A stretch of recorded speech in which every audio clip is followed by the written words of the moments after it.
Hi, I'm Joy. Hi, I'm Lorraine. And this is Girlish Gurus. And Lorraine, why are we here? We're here to talk about mid-lifestyle topics for women who are 45 and older to help you live your best, healthiest, and most fulfilled life. We're also going to have lots of fun along the way. So let's get started.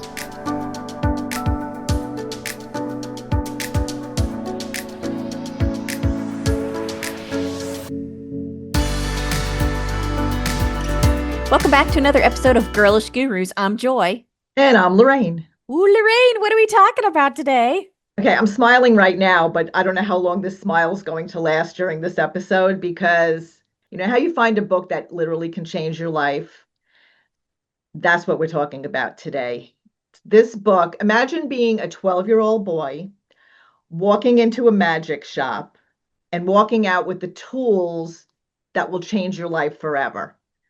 And not only that, but after you read this book, you'll realize that those tools not only changed his life, but by using those tools, he's changed so many other lives. So today we are talking about Into the Magic Shop, a neurosurgeon's quest to discover the mysteries of the brain and the secrets of the heart by James R. Doty, MD. This is a powerful story about James Doty, who is a neurosurgeon and neuroscientist from Stanford, a Stanford professor, and he's the author of this book. And his journey is from the hardship in his life, from poverty and a really difficult home situation, to finding this woman, Ruth, in the magic shop and how this woman literally changed his life. And he goes through several phases in his life, right? Things were not so good, things were great, but then he realized he didn't actually use some of the tools that she gave him, and things got a little worse before they got better. So we're going to kind of jump into that a little bit. So when I first picked up this book, I really thought it was, because you know me, research, sciencey stuff, I love doing it. So when I picked up the book, I thought it was all about neuroscience, and it is, but it's so much more than that. It really is a life-changing story. I could not put it down, and I know you felt the same way. I just could not put this book down because he's such a great storyteller too. So we're going to jump in a little bit and talk about what Dr. Doty went through between poverty, trauma, and all the not so little things in his life. Okay, so first of all, I really connected to this book because he had a very difficult childhood and upbringing. Yeah. Which I myself understand from personal experience. We had difficult circumstance when I was a kid, and there's a lot that rang true with me. The only difference is I never walked into a magic shop, but I totally connected with him in that regard. And there's a lot of powerful lessons in this book, not just the things that Ruth talks about when he finds the magic shop and goes into it, but I really feel like not only is this book such a great story, because you're right, he is a very good storyteller. In fact, I couldn't put this book down either. I read it in a day. Mm-hmm. So this was a book that I just was like, I connected with so much, and I love the story. It was really, really good. And I just feel like another reason why this book is so important is because women who are in our phase of life, which is perimenopause and on, so like 45 and on, we are changing things up and we are looking for our next chapter. And so this book is perfect for that phase of life because many of us are working to kind of get to the root of things we may have carried with us for a while, and untangling that and trying to find our purpose and create change. And these techniques that he talks about in the book, they are things that we as women who are, of course, you know, peri and postmenopausal, we can use them to really help us step into that next chapter, help us find our purpose, and really untangle those stories that we've carried with us for so long. I love it. Yeah, it's true. Literally, when I closed this book, the last chapter I read it, I immediately sent a text to my son-in-law, who is a high school English teacher. And I said, if you have not read this book, I highly recommend you do, and you share it with your students, because it could be, especially for students at risk, this could be such an inspirational and life-changing tool for them. And I've been telling so many other people about the book, and I really, dear listeners, I highly recommend you read this book. everybody. There's something in there for everyone. And even some of the comments that I read on some of the reviews said, this book changed my life. This is one of those books that will change your life. There's very few that you read probably that do that to that extent. And this Hmm. is one of them. So going back to the story of where it all started for Dr. Doty, at age 12, he walks into a literal magic shop because he needed to replace his fake thumb for his magic tricks. And it was in Lancaster, California. And he meets Ruth, a woman who she happens to be the mother of the magic shop owner, and she's there visiting for a few weeks. So looks at him and sees his potential beyond his difficult home life. And over the summer, over the course of, I think it's like maybe 6 weeks, I don't remember Hmm. exactly, Yes, she 6 weeks. teaches him four powerful practices that will calm his body, tame his mind, open his heart, and set intentions.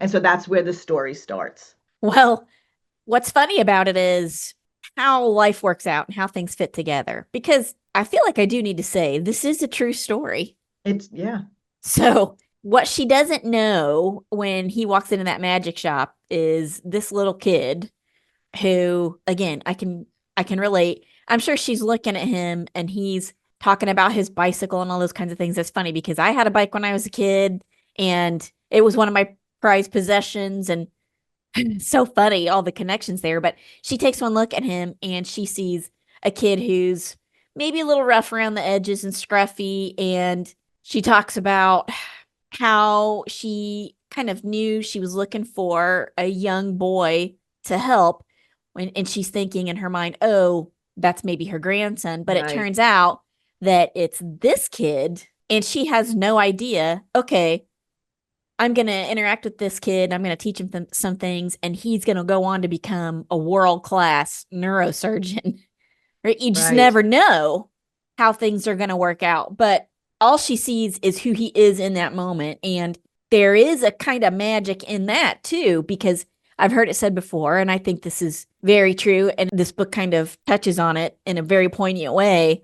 All you need in life is for one person to believe in you for whatever dream or goal that you have. And this is also true for women in our demographic. All you need is to have that moment of self worth and belief. And that's kind of a magical, powerful thing in and of itself. Yeah. That can catapult you into a whole other stratosphere. And that is kind of what happens when Ruth sees, I don't know, they call him James, Jimmy. I can't remember what she, Yeah. yeah.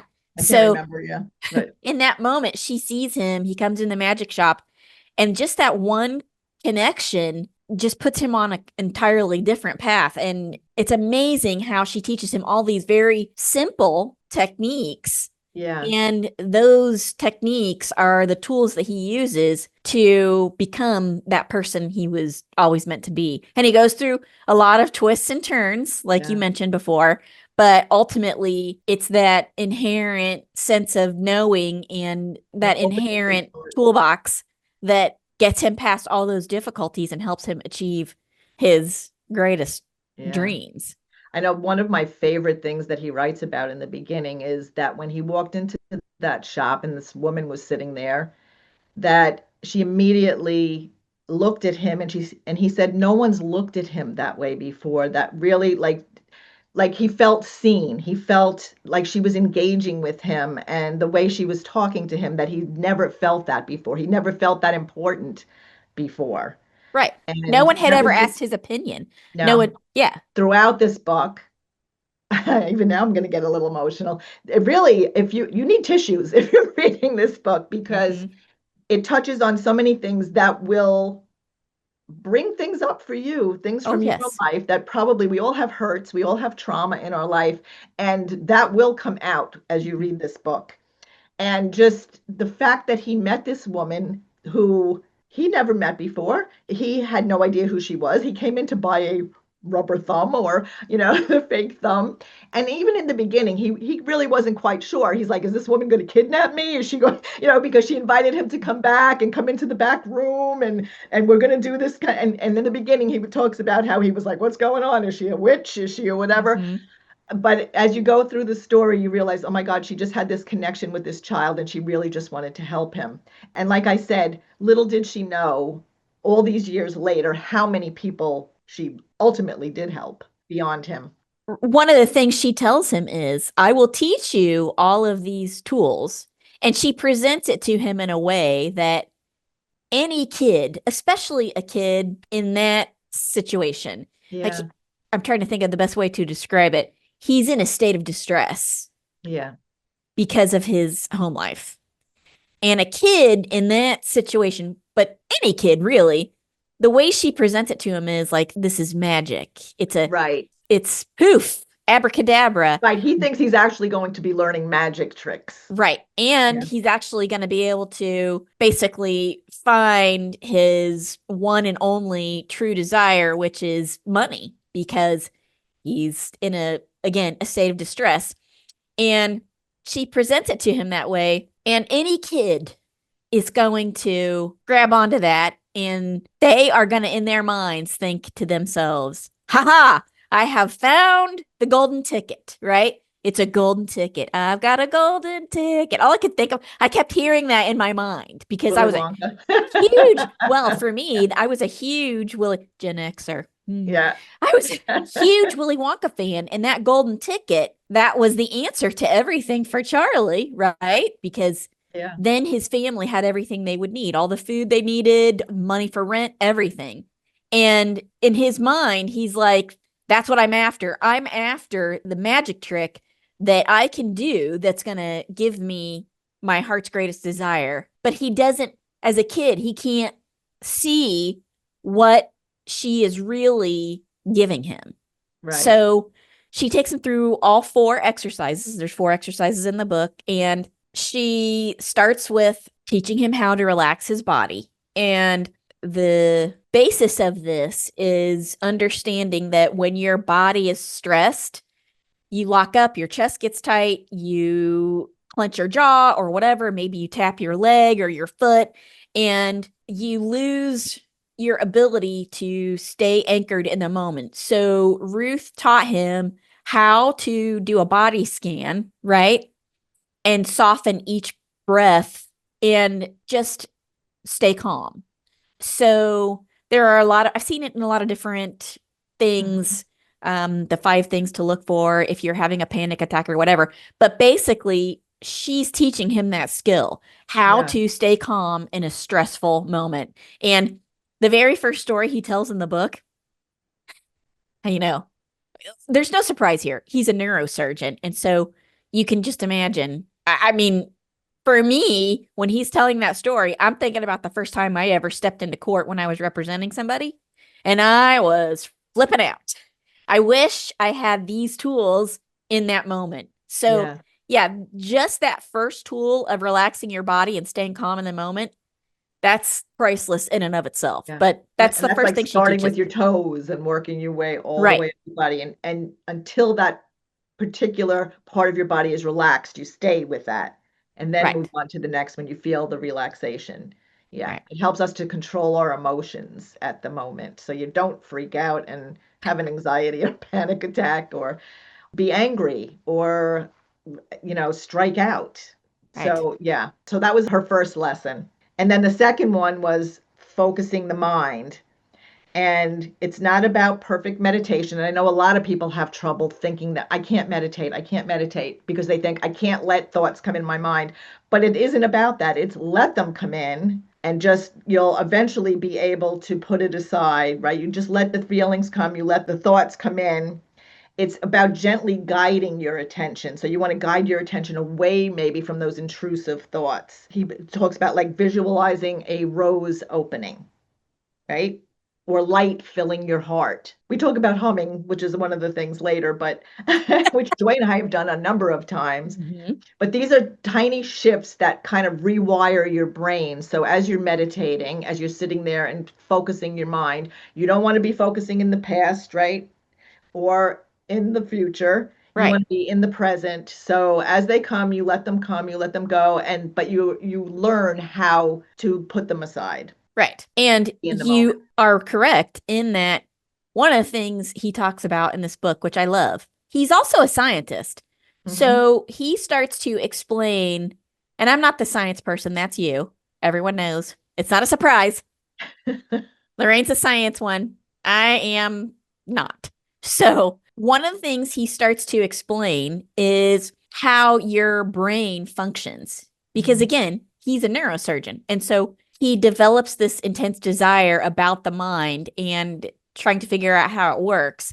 And so he explains all of the science behind how to calm yourself and how your brain is rewiring. Right, you're literally rewiring. The synapses are firing, and like we talk about positive thoughts versus having negative thoughts all the time, because that does rewire your brain. It creates those pathways in your brain. If you're constantly thinking negative thoughts, you'll have negativity in your life versus Right. positive.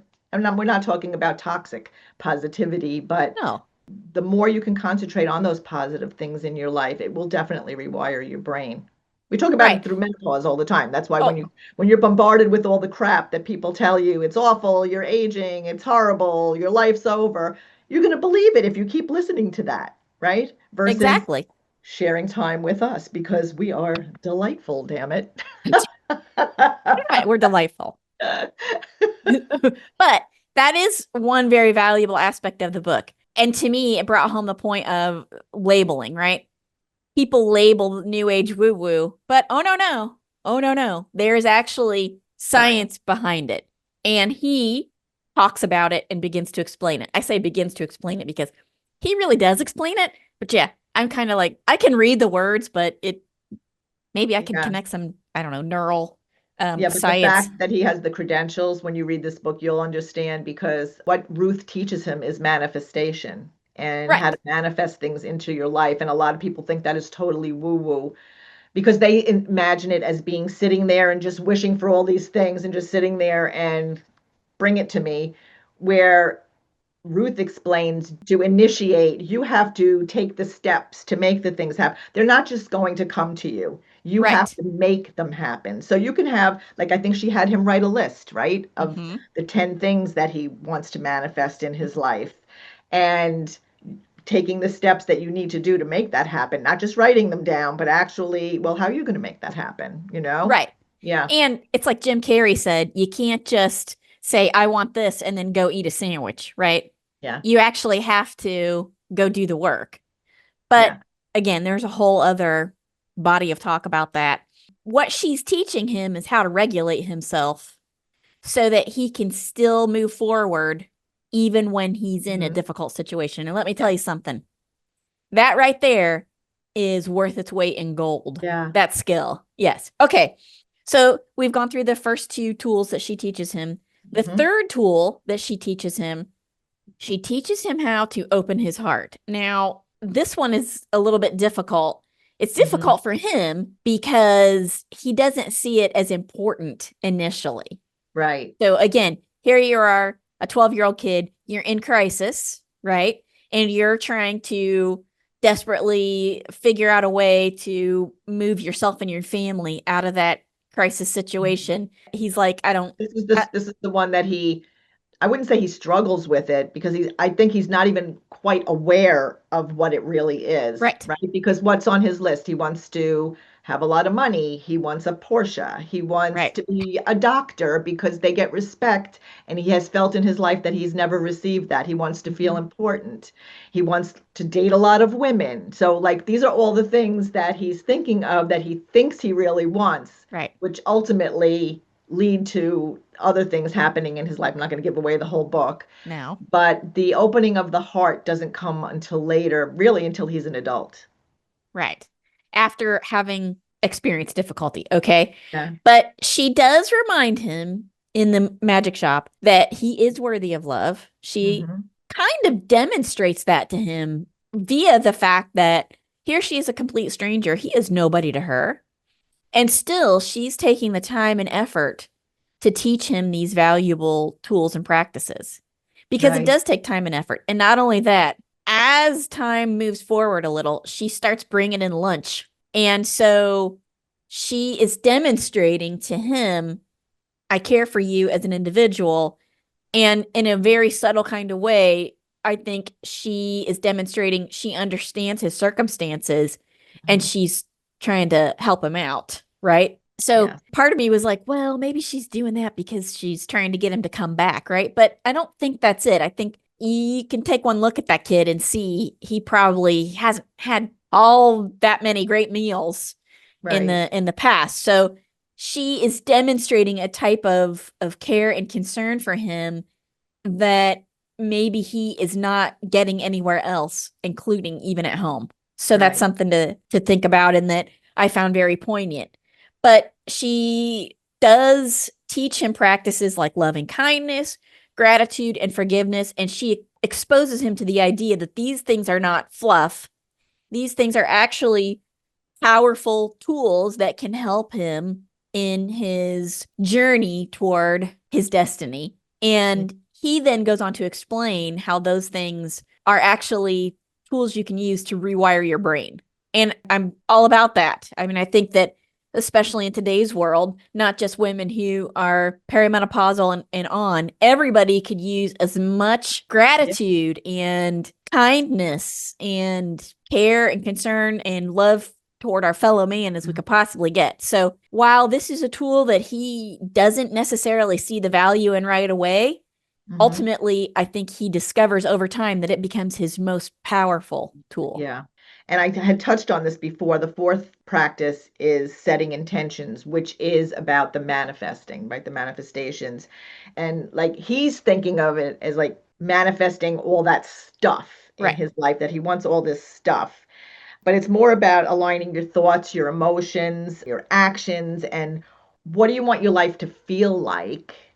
And I guess that's the kind of intention that she wanted him to set for himself. Like, what do you want your life to feel like? And in his mind as a kid, right? Well, I want to be rich and I want to have a Right. car and I want to have this and I want to help my family. And it wasn't until he was an adult and got cocky. That's one thing in this book. He did get very cocky about thinking he could manifest anything he wanted because he set those intentions and he really achieved them. He became a doctor. He had millions and millions of dollars. And He multiple had cars. a house in San Francisco, an apartment in Florence, a place and he bought an island or something in New Zealand. I mean, Mm-hmm. he had all of that and ultimately lost most of it. Mm-hmm. And that's when he realized at that point certain things happened, and that's what brought forth that focus on opening his heart. It happened, and that's when he really realized this is what Ruth really meant. This is where Right. my intentions should have been set, and all of those other things come with opening your heart and being charitable and being loving and kind, and it took him a while to get there, but ultimately he did. And he actually created with the Dalai Lama at Stanford University, the Center for Compassion and Altruism Research and Education. And it still exists today. Now, sadly, Dr. Doty died just recently. And that's kind of how I discovered him because Mel Robbins did an episode with him. She did it a while ago, but then she replayed it. If you get a chance, you need to listen to that one too, because it's in his own voice and he gets choked up. So I was like crying listening to the episode. And it was because of that that drew me to order his book immediately. And I ordered you a copy because I said, we're Yes. doing an episode about this. And the book was even better than I thought it was going to be. Like It was really good. his Yeah. interview was great and it set the stage for me getting the book, but having this talk and actually changing the way I think about things too. Well, Um, first of all, you are one of the kindest, most tender people I know. So oh, you're already in that mindset of very positive and overcoming difficulty and finding your center and those kinds of things. So I can understand why this book speaks to you and that we are very like-minded in many ways, but it's still a good thing to always be on the lookout for new tools and techniques that you can use to cultivate that truth in yourself and to stay centered and stay yeah. grounded. And And we could all use that reminder always, no I, matter what. I Yeah. need my brain rewired right now. I really do. Yeah, for sure. It's true. I mean, everyone will benefit from this book. There's not a Hmm. person who wouldn't benefit from reading this book. No. If nothing else, then just his ability to tell a story. Even if you just want to pick it up because you're interested in a good story, this one gets you right out of the gate, boy. Oh yeah, it really, Yeah. as I was reading it, I said this would make a wonderful movie. It really would. And I hope if anyone is listening out there that has the ability to write a screenplay, get it out there, this would make a fabulous movie Hmm. because the transformation of this young boy into what he became, it's just such a great story. It's amazing. It's an amazing story. Hey Lorraine, don't forget, it's time for us to schedule our Lifeline screening appointments. They're 5 simple tests to help us keep on top of our heart and bone health, which is important for women over 45. Yes, Lifeline Screening has been the premier provider of preventative health screening for over 30 years. In that time, over 10 million people have had screenings to detect their risk of stroke, cardiovascular disease, and other chronic illnesses. Lifeline Screening can provide meaningful benefits for your body and mind, and that's why they're committed to delivering accurate results and recommendations that could give you a healthier advantage in your everyday life, such as early detection of serious conditions, prevention of disease progression, peace of mind so you can enjoy life, savings with more affordable screenings, and no insurance required.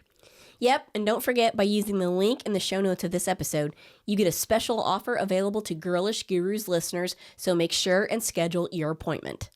Get peace of mind now. Here's to your good health. All right, so now we're going to do one of the exercises. So ladies out there and men who may be listening, let's pause and actually do this one, okay? So you Okay. could be sitting or lying down. I'm sitting right now. Okay, eyes open or closed, and let's step into the magic shop together. Where's the music? You have to have the little music. Okay. So first, take a breath and exhale slowly. And as you're exhaling, notice your jaw, your shoulders, your hands. Can you soften them just a little?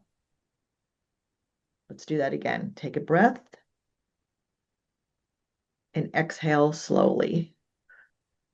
And relax those parts of your body. Okay, that's to soften your body. And you can do that with all different parts of your body. Start from your toes, work up your legs, all the way up to your head. Okay, next, we're going to breathe intentionally. So we're going to inhale for a count of 4, exhale for a count of 6, and let's do that for 3 more cycles. Okay, so inhale for a count of 4. 1, 2, 3, 4. Exhale for 6. 1, 2, 3, 4, 5, 6. So let's do that 2 more times. Inhale for 4. 1, 2, 3, 4. Exhale for 6. 1, 2, 3, 4, 5, 6. One more. Inhale for 4. 1, 2, 3, 4. Exhale. 1, 2, 3, 4, 5, 6. Do you feel relaxed? I do. I do, Lorraine. I feel That's relaxed. kind of like the 4, 7, 8 breath that I do. That's Yeah, also like right. box breathing, Right, you know? right. Mhm. There's so many breathing exercises that help, and we've talked about them, about the vagus nerve. Mhm. Okay, so now for the next minute, a kind inner phrase we'll use. So silently repeat to yourself, may I be calm, May I be calm. may I be clear, May I be clear. may I be kind. May I not be a bitch.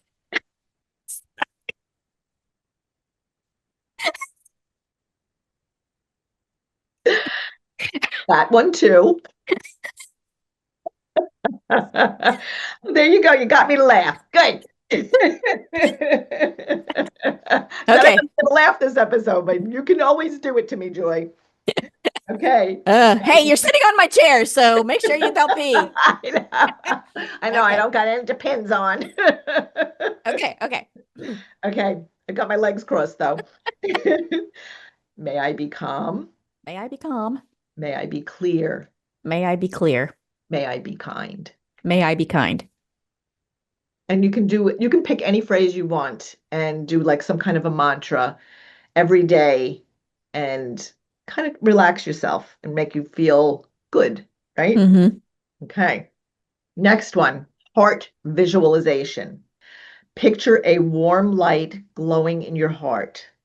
With every breath, it expands, filling your chest, your body, the room. So let's just take a few breaths and just imagine that. Wait. This is like a Gen X ET moment. I'm just saying, turn on your heart light. Okay. Okay. Okay. Just imagine. So imagine a warm light glowing in your heart. Turn on your heart light. Let it shine wherever you are.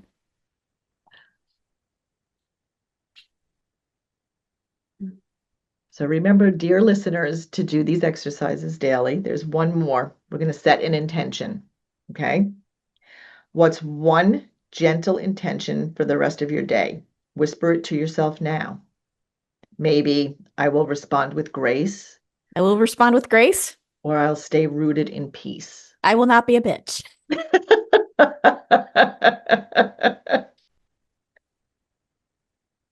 And that could be your mantra. That could be your intention for the day. Don't be a bitch. That might be a big one for a lot of menopausal women. Oh, yeah. For sure. Okay. But there are moments that you can be a bitch if you want to be a bitch. Sometimes you got to be. I'm Yeah. just saying. So, all right.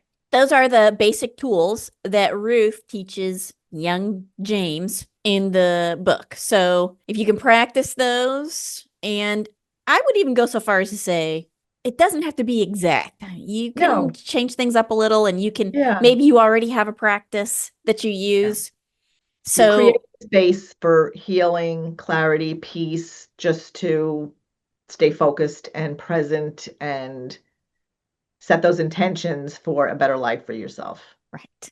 Really. Exactly. I love it. Yeah. It's not just woo, even though I am a woo-woo warrior. I love woo. Mhm. Yes. But the slowing of your breath, all of these things activate the vagus nerve, which we know that I just recently wrote a book about, and Yes. how activating your vagus nerve and having that good vagal tone is so beneficial to our health and our anxiety levels, our stress levels, and just calming our bodies, being able to feel our emotions without letting them control us, and being able to be present with those that we love. Right. And I'm even telling those you, that we don't love. well, that's where the don't be a bitch comes in. But Yeah. I'm telling you, this is like a game changer for being able to move forward in your life, especially if you're going through menopause and Yeah. you're having those ragey kind of moments. Yeah. This is the tool that you need. And also, Right. you do need to pick up Lorraine's Vagus Nerve Fix book. Yes. Shameless plug. Oh, shameless plug. I would argue that it's a know. necessary tool for know. you to have in conjunction. Yes, Yeah. for And I sure. know, I mean, for me, the reason I wrote that book was because of things I've experienced in my own life. And I know that I would never want to feel those things again, that extreme panic and stress and anxiety. Yeah. So it's helpful tools. And because we want to be able to go from that fight or flight to rest and digest, right? We want to be able to stay calm and to, first of all those raised cortisol levels, right? Continuously raised cortisol levels wreak havoc on our bodies and our health. So the more that we could stay calm and centered and at peace, the healthier we'll be. Yes, and all of those raised cortisol levels, etc., they exacerbate your menopause symptoms. So this is a way for you to help get those symptoms under control naturally. And that, again, worth its weight in gold. I'm just saying. So there is that woo aspect of it, but I would argue that all of that woo does have a science foundation. Your book, The Vagus Nerve Fix, also has a lot of discussion about the science in it as well. And that's something that people want to try to say, oh, put the woo label on it. That's fine. You can put the woo label on it. But I know there's science there. And Yeah. that's what matters to me mostly. So focusing your attention builds neural pathways. Repetition matters. This is a big one.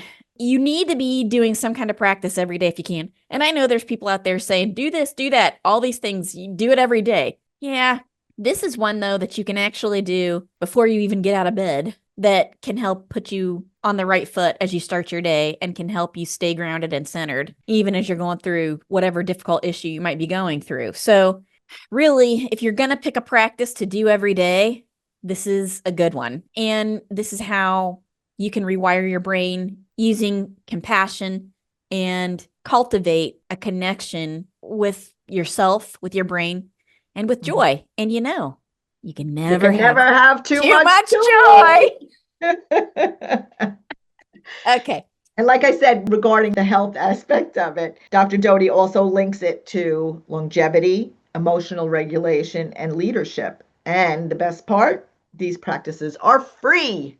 Yay. You just need consistency. Right. There it is. Yeah. Yeah. Mm-hmm.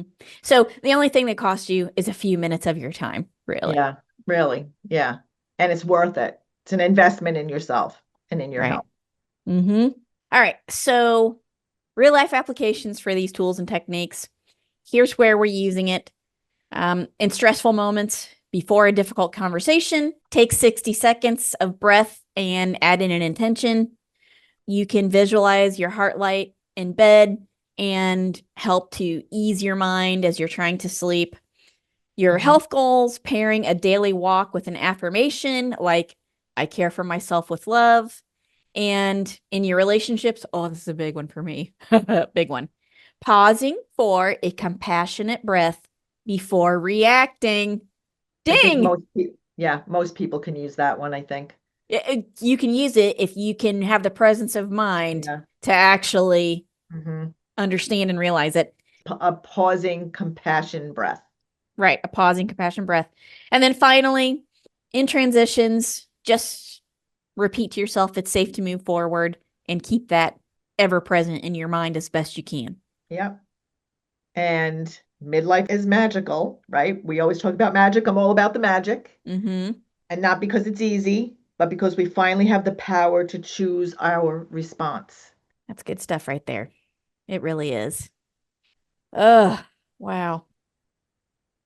Okay, so one thing we would love to know as we wrap this episode up, we would love to know which of the 4 practices, body, mind, heart, intention, spoke to you the most today, and how you might use a mini reset in your day. And then, what intentions are you carrying into this new season of life? That's a big one too. I have that question all the time. So let us know in the comments or DM us at Girlish Gurus on Instagram, or you can share in your IG stories, what your intentions are. And let's spark a ripple of inner magic, one woman at a time. Yes. And get that book. The links, the links will be in the notes. Yes. And don't worry. Your plastic thumb is out there somewhere. I don't know. Just remember, the magic shop isn't a place you go. It's a practice you carry inside you. Ooh, gives me chills. And try these rituals that we gave you and snap a picture of your journal or intention and tag us. And we'll share our favorites too. And if this episode touched you, please share it with a sister, friend, or daughter. Yeah. Until next time, give this video a like, a share, subscribe to our channel while you are at it. And I'm still feeling all the feels. So yeah. Hey, I got through this without a tissue. I know. Yay.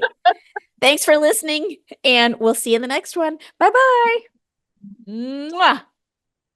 Thanks for listening to this episode of Girlish Gurus. We hope you'll join us next time for more fun and inspiration. Be sure to check the description of this episode for links and information about the topic, and you can find us on our social media platforms starting with Instagram, Facebook, and now including YouTube.